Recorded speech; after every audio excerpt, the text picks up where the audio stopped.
Bonjour à tous, on se retrouve aujourd'hui pour une nouvelle canalisation. On va voir qui est-ce qui a envie de nous parler. Voilà.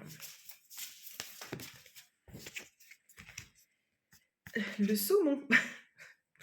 Tellement habituée aux gros animaux en ce moment que je m'attendais pas à un saumon, j'avoue. Alors on va voir ce que le saumon il a à nous dire.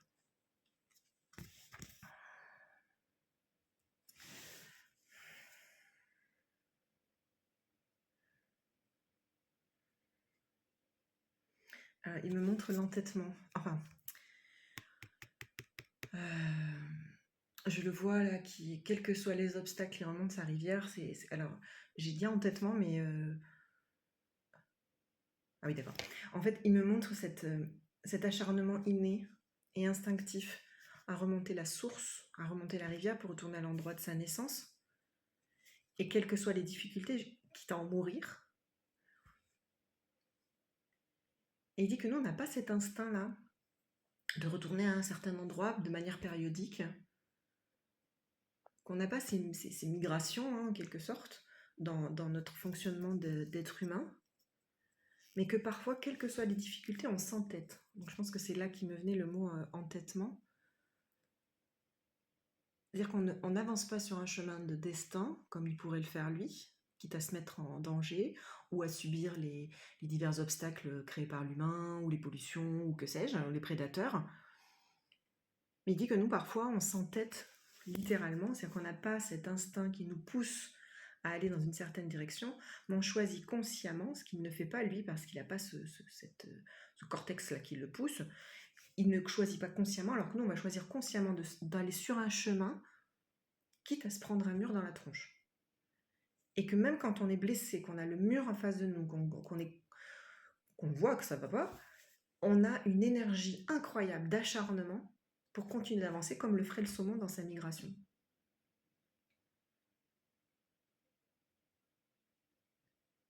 Il dit, sauf que nous, on n'a pas cette excuse, entre guillemets, cet instinct-là qui nous pousse.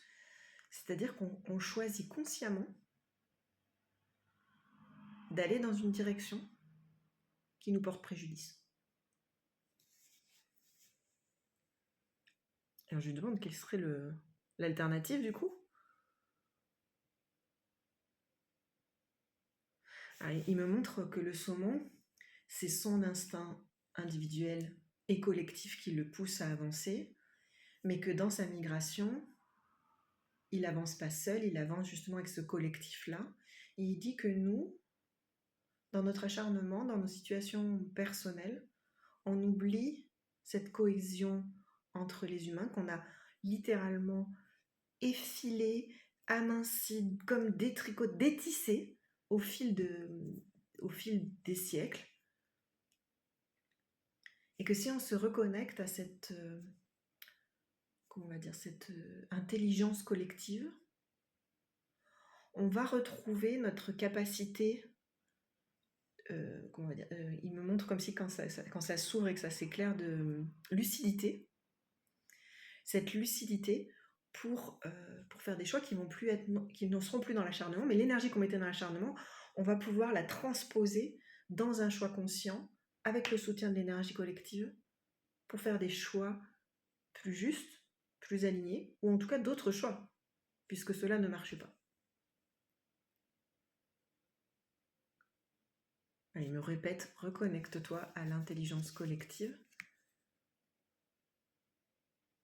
Reconnecte-toi à l'intelligence collective. Okay. Ce sera donc le mot de la fin.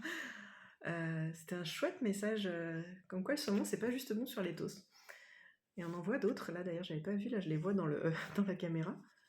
On voit d'autres, là, comme un cercle, ce cercle peut-être de connexion à cet endroit-là. Merci beaucoup le saumon, j'espère que ce message vous aura inspiré. N'hésitez pas à me dire en dessous en commentaire si vous avez des questions là-dessus. Et je reviendrai pour un éclaircissement. À très bientôt.